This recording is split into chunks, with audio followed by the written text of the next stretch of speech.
les gays sont maniérés. Ça, c'est très occidental. Tu as des cultures comme tu vas dans le Maghreb où deux hommes se tiennent la main et ça pose aucun problème. Bonjour, je m'appelle Franck, j'ai 24 ans et je suis étudiant en master en sciences politiques. Moi, c'est Brian, je suis étudiant en master en psychologie du travail. Je m'appelle Kevin, 27 ans. Je m'appelle Victor, j'ai 20 ans, je suis étudiant en langue moderne et je suis aussi dans plusieurs associations étudiantes LGBT. Les gays adorent détourner les hétérosexuels. Il me semble, à moi comme les cachets, que je n'ai jamais détourné d'homosexuel, donc moi non plus. Ça répond au non. Si, il y a certains gays quand même que j'en connais dans mon entourage qui adorent les hétéros. Pour eux, c'est genre un challenge, alors que moi, c'est vraiment un truc qui est rédhibitoire. C'est malsain. Ouais, carrément. J'ai l'impression de voir un truc dans un lycée, ou le truc un peu adolescent, où t'as un gay qui est amoureux d'un hétéro, et on va dire, il essaie de, tu vois, détourner l'hétéro. J'ai vraiment cette image un petit peu stéréotypée aussi, mais j'ai vraiment un peu cette image. Et pour ma part, je pense qu'il n'y a pas lieu d'en faire une généralité. Si t'as un homosexuel qui a un crush sur un hétéro, voilà, ça arrive. Voilà. Je vois ça comme une perte de temps. Demain, je tombe amoureux d'un hétérosexuel, merde, c'est mort. C'est mort. Je vois ça avec beaucoup de recul et je verrais ça comme une perte de temps. Ça rien. Les hétéros ont tendance déjà à penser que tous les gays les draguent et ils ont tendance à penser que toutes les filles les draguent. C'est, je pense, une question de bien général. Des hétérosexuels qui se disent « il est gay, il va m'aimer ». Tu n'es pas le plus beau sur Terre. Tous les homosexuels ne vont pas t'aimer. Il y a des gens, t'as l'impression après, délire, quand je leur disais « oui, mais je suis pas attiré par ça », j'étais là « oh, tu dis que je suis pas beau ». Là, oui, t'es pas beau, mais c'est pas le sujet. Et puis non, juste le fait d'être homosexuel veut pas dire que t'es attiré par tous les hétérosexuels. Et bien que tu peux être attiré par une personne sans avoir envie de lui sauter dessus et de l'agresser, etc. Il n'y a même pas de mots, c'est Dans les couples gays, il y a toujours un qui joue le rôle de l'homme, je savais que ça allait venir, et un qui joue le rôle de la femme. Faux, il n'y a que deux hommes. Tous les hétéros nous posent cette question, c'est vraiment une question typique hétéro. Déjà, qu'est-ce que le rôle de l'homme et le rôle de la femme? Déjà.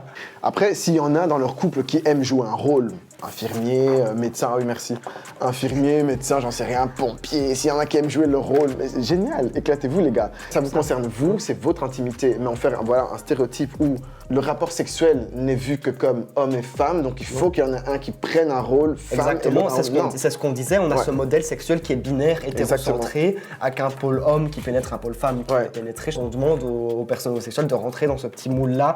Et je pense que c'est très facile à voir quand on regarde de l'autre côté, tu prends des couples hétérosexuels, où tu peux avoir un gars, vraiment un gaillard, un mec de non, tout ce que tu veux, qui va vraiment t'inspirer la testostérone, la masculinité, et une fille toute coquette, toute mignonne et tout, qui peut-être va être super dominante, et le gars va adorer être dominé, et ça ne regarde que, et voilà, les rôles, entre guillemets, dans ce cas-là, perdent complètement leur sens. On va dire ce que vous appelez genre qui fait l'homme, nous on appelle ça genre l'actif. Chez les hétéros, c'est considéré comme l'homme, et le passif comme la femme. Ah oui, ça c'est vrai. Mais il y a aussi Versa, tu vois, Versa c'est celui qui fait les deux. Donc comme quoi il n'y a pas forcément... Et puis il y a des gens qui aiment bien être actifs, mais parfois ils font les passifs. Enfin, je veux dire, il y a tout un large panel. Ça ne se limite pas non plus qu'au plaisir anal. Il y a des gens qui font des pratiques autres que le sexe proprement dit et qui prennent leur pied là-dedans. Donc du coup, c'est tellement varié que finalement... Mais pour revenir encore, comme je disais tout à l'heure aux hétéros, eux aussi ils ont une sexualité variée, c'est la même chose pour nous. Donc, on n'a pas vraiment un cadre spécifique. Et c'est vrai qu'on tend vers la versatilisation des gens, j'ai l'impression, dans le sens où tout le monde fait un peu tout. Un peu comme dans la société, on est obligé à apprendre à faire tout. Je pense qu'on va vers ça et on s'adapte. Et parce qu'en plus, quand on sait faire plusieurs choses, ça ouvre plus de possibilités. Suivant. On ne naît pas homosexuel, on le devient. Moi, je dirais non. Pas d'accord. Je pense qu'on ne sait pas dire exactement, précisément, d'où ça vient, comment ça vient, et je pense même pas qu'il y ait besoin de répondre à cette question. Non, parce qu'en fait, quand tu essayes de trouver l'origine, en fait, c'est une manière de dire on va trouver comment ça arrive pour empêcher que ça se passe, en fait. Ouais. En se posant cette question naturelle, tu nais ou tu le deviens, j'ai l'impression que c'est typiquement humain, on rentre dans des cases. On n'irait jamais se poser la question pour une femme ou un homme hétérosexuel, tu l'es devenu parce qu'il t'arrive ça. Non, on accepte parce que c'est considéré comme le modèle par défaut, en fait. Exactement, et donc du coup, on se pose pas la question, mais si on devait se poser la question, on n'arriverait pas à dire d'où ça vient. On aurait des stéréotypes en mode c'est naturel, c'est normal, oui, mais une norme, c'est complètement social, et donc on saurait pas répondre à la chose, et je pense que des fois, regarder un petit peu de l'autre côté, ça met en évidence les limites de la question. J'ai plus ou moins toujours su que je l'étais, ou en tout cas, le premier souvenir que j'avais 7 ans. Il n'y a pas d'événement déclencheur qui fait que je suis devenu homosexuel, j'ai l'impression de l'avoir toujours été, et j'ai toujours été comme ça, d'ailleurs. Je l'ai toujours su. J'ai jamais vraiment eu un événement qui, je me suis dit, c'était l'événement déclencheur. Donc pour moi, j'ai toujours été, même si pour mes proches, c'était un peu plus surprenant. Moi, personnellement, j'ai su vers mes 12-13 ans. Ben, moi aussi, en fait, c'était au début de l'école secondaire, genre puberté et tout, 13-14 ans, que ça m'a mis plus de temps après pour vraiment l'incorporer, Oui, pour l'assumer, voilà, pour savoir dire le mot je suis gay, ça m'a pris un paquet d'années en plus. Quand tu es hétérosexuel, tu te poses pas la question parce que tu es dans un bain. C'est une norme. Du coup, il y a mille et une choses qui te confortent dans cette norme-là. C'est considéré comme le modèle par défaut et tout est façonné vraiment en homme, femme, l'homme doit aller vers femme. Tu as beaucoup de choses, mille et une choses de la vie quotidienne qui confortent cette norme sociale, alors que quand tu es homosexuel, déjà, tu l'as beaucoup moins. Donc maintenant, dans une époque où c'est plus mis en avant, mais dans d'autres époques, c'était pas forcément le cas. Donc déjà, tu te sens toi-même complètement à l'opposé de cette norme. T'as pas forcément des personnes qui vont t'en parler, qui vont t'expliquer. À 13, 14, 15 ans, j'avais aucun repère, limite, je sais plus quand ça m'est arrivé, mais si je m'étais dit, si j'avais eu ça comme type de repère d'éducation et tout, ça me serait peut-être venu des années plus tôt, au final. Et alors que non, en fait, j'ai dû un peu m'en sortir. Mais c'est ça, un petit peu tout seul, et donc du coup, ça prend le temps... toi-même te confronter à ces questions, toi-même d'y réfléchir, toi-même d'assumer, de comprendre ta différence, de comprendre, moi je me disais, qu'est-ce qui se passe, je regarde des hommes, je suis pas censé regarder des filles, qu'est-ce qui se passe, donc toi-même déjà d'incorporer un peu ce comportement-là, de te comprendre, d'avancer, d'assumer, d'être à l'aise avec toi-même, c'est un processus qui prend du temps, parce que du coup la société de manière générale ne te conforte pas dans ça. Franchement, je pense rien des personnes qui pensent qu'être gay c'est une maladie parce que tu veux dire quoi ça? Non, c'est vrai, on peut rien dire. En fait, je pense simplement que c'est des gens qui n'ont pas eu vraiment de contact avec quelqu'un de gay. Ils sont refoulés la plupart du temps. Mais en tout cas, ce qui est dommage, je pense, c'est justement que ces gens n'ont jamais pris le temps de s'attarder sur le sujet et de comprendre ce que c'est, ce que ça représente, les difficultés que ça représente. Même en ce moment, il y a de plus en plus dans des séries ou quoi, dans des trucs, dans les médias, etc., on essaie de représenter les personnes LGBT. Et là, tu as des oppositions qui disent oui, mais vous allez rendre les enfants confus, etc. J'ai passé toute ma vie, je suis né d'un couple hétérosexuel, j'ai passé toute ma vie entre couples hétérosexuels. Pourtant, le niveau d'homosexualité, il est voilà quoi, je veux dire. Les gays pratiquent la sodomie à chaque rapport. Non. Il y en a sûrement, mais pas tout le monde, je pense. Rouge, c'est faux. C'est que les gens en fait réduisent la sexualité entre hommes au rapport de pénétration anale. En fait, ils voient ça juste comme un rapport très binaire, au final dominant, dominé, pénétrant, pénétré. Et c'est une fixation sur ça aussi. Et après, là, t'as toute la culture du oui, t'es actif, t'es passif, top, bottom, etc. C'est vraiment un modèle binaire qui est forcé sur la sexualité entre hommes ou sur la sexualité entre femmes aussi. Disons, il faut qu'il y en ait un au-dessus qui domine, qui pénètre, et un en dessous. D'ailleurs, les lesbiennes, on leur dit, vous faites pas vraiment l'amour parce qu'il n'y a pas de pénétration. Du coup, le fait de demander en fait si une personne gay est active ou passive, ça ne se fait pas. Je vais le dire en regardant bien les caméras, ça ne se fait pas, ça ne vous regarde pas. On ne réduit pas une personne à sa sexualité, ce qu'elle fait dans sa chambre à coucher. Mais je vois ce que tu veux dire. Après, je suis pas forcément d'accord avec quand tu dis que demander à quelqu'un s'il est actif ou passif, ça se fait pas. Par exemple, je suis dans la rue, quelqu'un me demande t'es actif ou passif, je dis what the fuck. Là, clairement, je te fais what the fuck. Dans un milieu complètement neutre, une situation complètement neutre où la personne vient avec une question tout à fait intime. On m'a déjà demandé ouais, t'es actif, t'es passif, voire qui fait l'homme, qui fait la femme. Je leur dis très gentiment, il me semble que nous sommes deux hommes. Est-ce que je te demande, alors je pose la question très simple, ta femme, tu la pénètres dans la tête ou dans le cul? Et je suis quelqu'un d'extrêmement poli. Hein. C'est des termes que je n'utilise jamais, mais pour montrer un petit peu le ridicule de la chose, je le dis clairement. Et puis la personne dit comment tu me demander ça, mais c'est exactement ce que tu me demandes en fait. Je pense que d'un point de vue, les personnes qui sont croyantes clairement vont associer ça au péché, donc la mauvaise chose. Déjà, ça, le péché de sodomie. C'est assez évident. De deux, peut-être même d'un point de vue culturel, où l'image, où ça peut empiéter sur l'image de l'homme. Et là, ça rejoint tout à fait ce que tu dis, dans le sens où c'est une idée de la masculinité. Exactement, c'est vraiment cette idée de tu dois être le pénétrant et pas le pénétré. Ouais. Et puis la personne va s'imaginer, voilà, je suis un homme, je suis pénétré, je vais prendre une position féminine, ce genre de choses. Oui, voilà, mon rôle d'homme exactement est cassé, alors que tu peux avoir des couples hétérosexuels où t'as un homme qui aime être dominé et t'as une femme qui est dominante. Oui, il faut sortir de ces modèles-là. Exactement, et c'est vrai que ça rejoint ce que tu dis, la chose extrêmement binaire, on se dit c'est l'homme qui pénètre, donc qui domine, c'est la femme, alors que non. Après, c'est vrai que si on regarde, par exemple, on est ceux qui ont beaucoup d'apps de rencontres, notamment Romeo, Grindr, Scruff, et tout ça, c'est des sites qui sont très sexualisants et très axés sur le côté physique. Mais il n'y a pas que ça, et j'espère en tout cas que notre communauté ne se limite pas que à cette chose-là, et en tout cas que la sexualité. Les homosexuels votent pour l'extrême droite. Hein? Bah oui, c'est le contraire. Pourquoi? Quoique parfois il y a des gays qui sont bizarres, donc ça ne m'étonnerait même pas qu'il y a certains traîtres qui votent pour eux, quoi. En fait, avec l'extrême droite, notamment avec la montée du Front National, enfin c'est plus Front National. Je crois que c'est Rassemblement National maintenant, le RN. Avec la montée du RN en France, on a fort médiatisé des homosexuels qui votaient extrême droite. Et eux, leur message, c'était quoi? C'était, ben voilà, j'en ai marre, je suis chez moi en France, et la plupart du temps, j'entends des remarques homophobes et tout, ce sont des étrangers, je suis chez moi. Et donc, ça lie un peu l'immigration et l'homophobie. Après, bon, la France adore les questions de société, ils en raffolent, si c'est pas la burqa, c'est autre chose, voilà, ils adorent ça. Je trouve qu'il y a beaucoup d'amalgame dans ceci.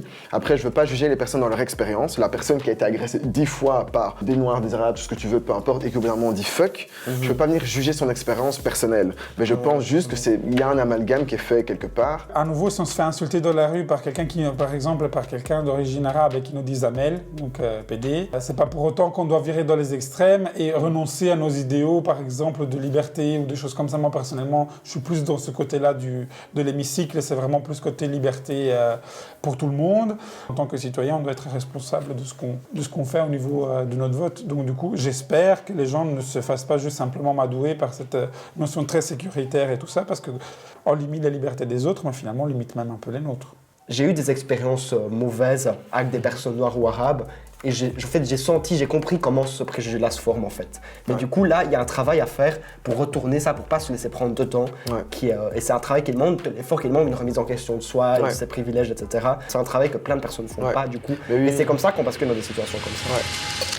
Les gays sont maniérés. Pas tous. Ouais, je vais mettre les deux. Non, moi je suis maniéré, mais tous le sont pas.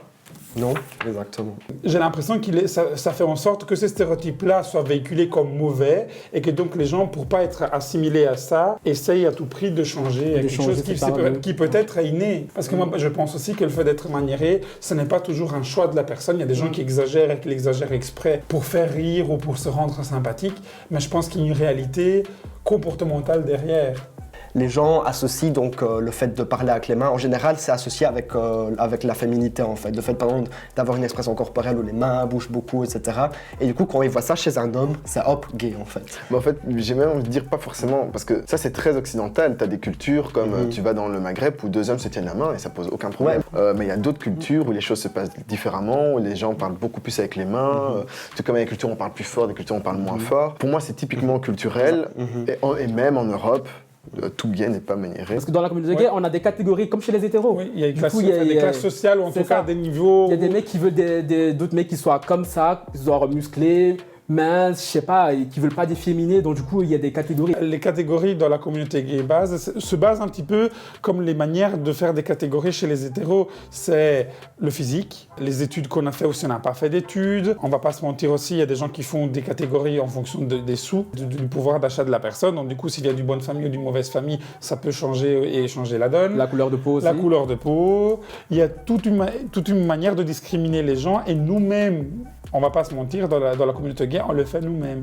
Maintenant, le top du top, c'est être grand, beau, musclé, avoir un super job, voyager beaucoup. Ça, c'est en fait un petit peu Ça, c'est le Superman gay, c'est celui qui casse toutes ces cases. Voilà, ça, c'est le top. Le mieux, c'est de se rapprocher le plus possible de la communauté hétéro et de ne pas montrer qu'on est gay.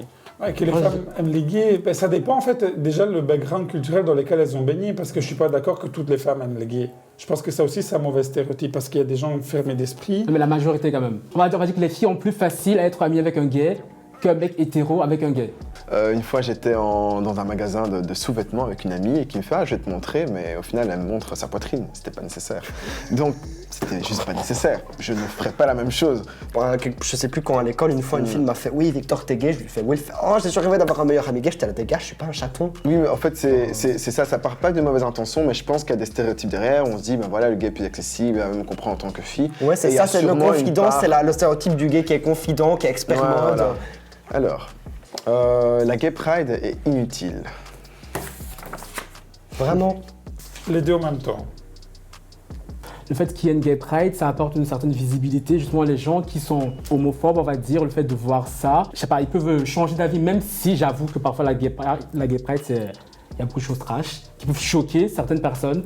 Quand je pense à quelqu'un de très conservateur qui a déjà des gros a priori et qui est un peu fermé d'esprit, le fait de voir quelque chose de choquant, j'ai plus l'impression qu'il va le tendre à le braquer plutôt que de l'amener vers une réflexion et se dire ah non mais en fait c'est drôle, c'est cool, c'est sympa quoi. À certains niveaux, c'est un peu éloigné de son but premier. Est-ce que ça la rend inutile pour autant? Non. Il y aura toujours des gens dans la Gay Pride qui vont, des associations, des parents d'homosexuels, il y aura toujours des gens qui vont porter des messages un peu militants. Mais voilà, il y a aussi un côté festif, ça a changé quoi. La Pride, en fait, la première Pride, c'était une émeute, c'était une révolte. Ça s'est passé en 1969, c'était une émeute dans un bar de New York, le Stonewall Inn. À cette époque, il y avait des descentes de police, les gens se faisaient arrêter, il y avait une oppression, une violence inouïe, et les gens se sont révoltés. Ces personnes ont pris des pavés de la rue et les ont jetés sur les voitures de police. Et c'était un combat en fait, parce que du coup, oui, les gens, sans le savoir, ils voient ça. Aujourd'hui, ils se disent, c'est une fête en fait. C'est des ballons, c'est des paillettes, c'est des drag queens, c'est tout, c'est Shakira et tout ça. Combien de personnes sont mortes à ce moment-là? On doit être content, je pense, qu'on a pu avoir dans notre pays une avancée qui a fait que la Pride a pu devenir aussi un lieu convivial de rassemblement et de partage. Mais il faut jamais oublier d'où ça vient, parce que le combat est continu. Amen. Moi, je peux comprendre qu'il y ait des parents qui disent « j'ai pas envie que mon enfant voit ça ». Personnellement, je vois pas en quoi serait le problème si j'avais des enfants, mais je veux dire, chaque parent est libre de donner l'éducation qu'il veut à ses enfants, pour le meilleur et pour le pire. Le fait d'amener les enfants fera en sorte que plus tard, ils aient une ouverture d'esprit, justement, sur ce qui est le fait d'être gay, alors que si je pense qu'ils sont les caches, ça va renforcer leur côté homophobe et surtout leur ignorance. T'as des gay pride où, je veux dire, t'as des gens qui se droguent sur les chars, t'as des gens qui ont des rapports sexuels. Voilà, je veux dire, t'as un peu de tout. Donc je peux comprendre quand des parents disent « je ne veux pas que », et c'est dommage qu'il y ait que certains aspects qui soient mis en avant, que eux voient. Mais après, c'est leur droit. Au lieu de vous demander pourquoi vous n'avez pas de straight pride, soyez reconnaissant que vous n'en ayez pas en fait. Il n'y a pas besoin, c'est ça. Parce que la première gay pride, c'était un bain de sang en fait. Ouais. Et il y a plein de gay pride partout qui sont des bains de sang. Quoi. Donc voilà. Les coming out se passent toujours mal. Non, pas forcément. Ça dépend auprès de qui tu le fais, si les gens sont réceptifs, si tu es en confiance, ça dépend de plein de facteurs, quoi. En fait, je comprends pas pourquoi c'est un cliché que ça se passe toujours mal, en fait. Enfin, peut-être parce qu'on surreprésente des histoires peut-être dramatisées où les gens se font rejeter. Ce qui arrive, hein, ça arrive tout le temps, mais... Ou alors, à l'inverse, quand ça se passe bien, on le romantise vraiment en mode mais je t'accepte comme tu es, tu seras toujours mon fils, après t'as un câlin et t'es là pendant 20 minutes. Si tu l'annonces dans un milieu où les gens ne le savaient pas, c'est pas un changement, mais c'est quand même une certaine nouvelle, entre guillemets. J'aime pas vraiment dire comme nouvelle, parce que j'aime pas trop dire genre je sors du placard. Enfin, tu dis juste les choses telles qu'elles étaient. Au niveau de mes parents, très mal. Au niveau de mes oncles et tantes, dont un oncle pasteur, relativement bien. Ça dépend de l'ouverture, ça dépend de comment les gens comprennent la chose. Voilà, je parle de bouleversement, qu'est-ce que ça change pour eux. Par rapport à mes parents, voilà, t'es un peu le seul fils, il y a beaucoup d'attentes. Voilà, eux, dans leur manière de voir les choses, dans leurs valeurs, dans tout ce qui s'ensuit, dans surtout aussi, c'est quelque chose qui est peut-être fort dans notre culture, je pense qu'on peut trouver partout, c'est énormément d'attentes en fait. Et en fait, une hiérarchie très forte dans le sens où voilà, les parents sont un peu les dieux sur terre, c'est vraiment... tu peux difficilement contredire tes parents et donc du coup le dialogue est beaucoup plus difficile que peut-être dans d'autres cultures sans faire de généralité et donc du coup c'est très difficile d'expliquer, surtout quand tu es jeune, on me dit en fait tu es jeune, tu connais rien à la vie, moi je connais la vie donc t'as pas grand chose à dire, c'est très difficile d'amener vraiment un véritable échange, donc c'est quelque chose qui a pris beaucoup de temps et ça a dû aller très loin pour qu'ils commencent à comprendre que de toute façon ils ne pouvaient rien y faire. Les IST et le VIH sont plus fréquents dans la communauté gay. Écoutez, statistiquement... Les statistiques le montrent, en tout cas ça a l'air d'être dit pour l'instant. Effectivement, nous on était une population qui était la plus... Enfin, en fait, on a la communauté qui était stigmatisée en première pour le VIH et pour les autres IST parce qu'il y avait des coutumes, on va dire, sexuelles, en tout cas des manières à l'époque qui étaient un peu plus dans l'extrême et tout ça. Mais justement, on était la communauté qui était le plus touchée au début, mais qui après... d'une certaine manière, était quand même fort sensibilisée. Mais après, il y a un stéréotype qu'on en dégage, en fait, du coup, que les gays sont des lapins qui baisent à gauche, à droite, genre en protection comme des animaux, et que c'est à cause d'eux, en fait, qu'on dit oui, mais c'est à cause de vous qu'on a le sida, me touche pas, je vais attraper le sida, des choses comme ça.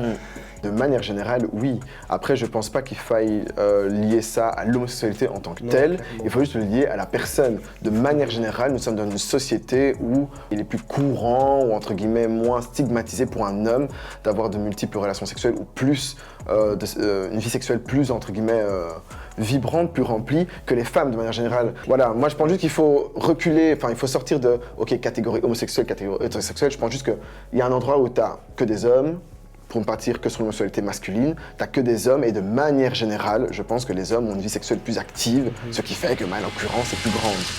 Les homophobes sont des gays refoulés. Ouais, je dirais les deux aussi. Surtout que pour moi, un vrai hétéro, vraiment un vrai hétéro, même s'il voit deux gays s'embrasser, ça le dérangerait. Ça devrait pas le déranger, quoi. Non, c'est vrai que c'est pas normal. Pour ma part, si je vois deux mecs s'embrasser, que ça te dérange, c'est qu'il y a un truc quelque part. Soit c'est l'éducation, comme tu l'as dit, l'ignorance, soit c'est parce que c'est une partie de toi que tu refoules et que le fait de le voir en face de toi, voilà, ça te fait mettre en cause qui tu es. Enfin, ça évoque en moi un peu tout ce qui est normes sociales, notamment ce qu'on peut faire entendre, ça se passe pas que là, mais par exemple dans tout ce qui est banlieue française et tout.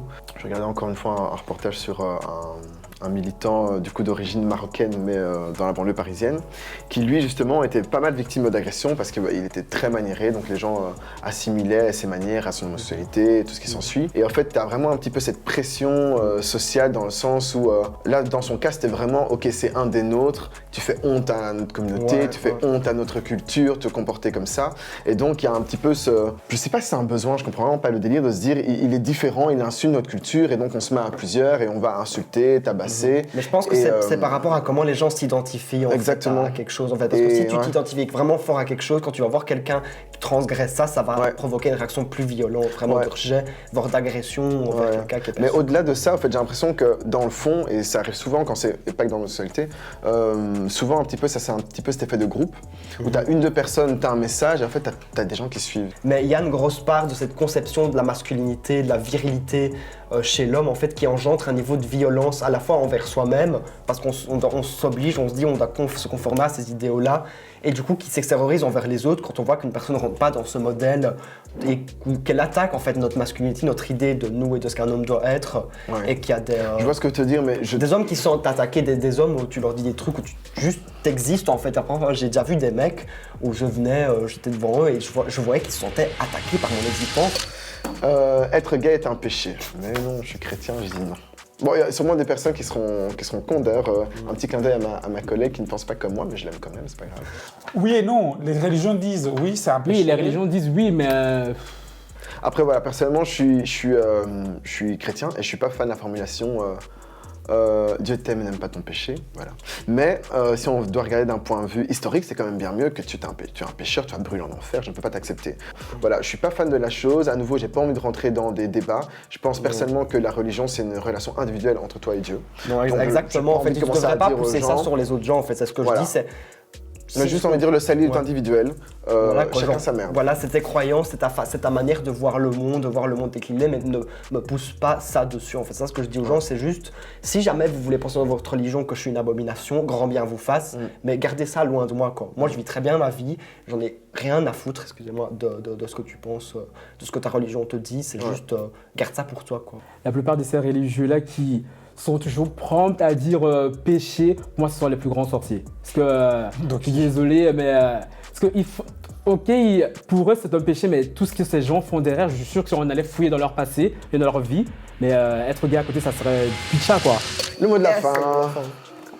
Cette chaîne en particulier, YouTube, et de manière, je pense, toutes les communautés qui font partie des minorités et la majorité aussi devraient apprendre à être beaucoup plus ouvertes et accepter qu'il y ait des gens différents, qui ne partagent pas nos mêmes avis, qui n'ont pas les mêmes coutumes que nous, qui font des choses différentes. Enfin, je pense que justement, il y a une richesse dans la diversité qu'on doit prendre. Chacun fait des choses à sa manière et parfois cette manière est meilleure que la nôtre. Donc on doit être capable aussi d'apprendre des autres, d'être ouvert et d'être beaucoup plus acceptant et d'apprendre à connaître les autres et vraiment ne pas avoir peur de la différence. Ouais, je rajouterais aussi qu'il faudrait que la plupart des hétéros arrêtent de croire que le monde gay est complètement différent du leur, alors que je sais pas, pour moi c'est pareil. On a les mêmes codes que les hétéros, juste que nous on est gays, eux ils sont hétéros, tout simplement. Il faut que les hommes hétéros arrêtent de croire que s'ils sont à côté d'un gay, ils vont être gays, c'est pas une maladie quoi. Aimez-vous les uns les autres, c'est tout. Ce n'est que de l'amour de base. Peace and love.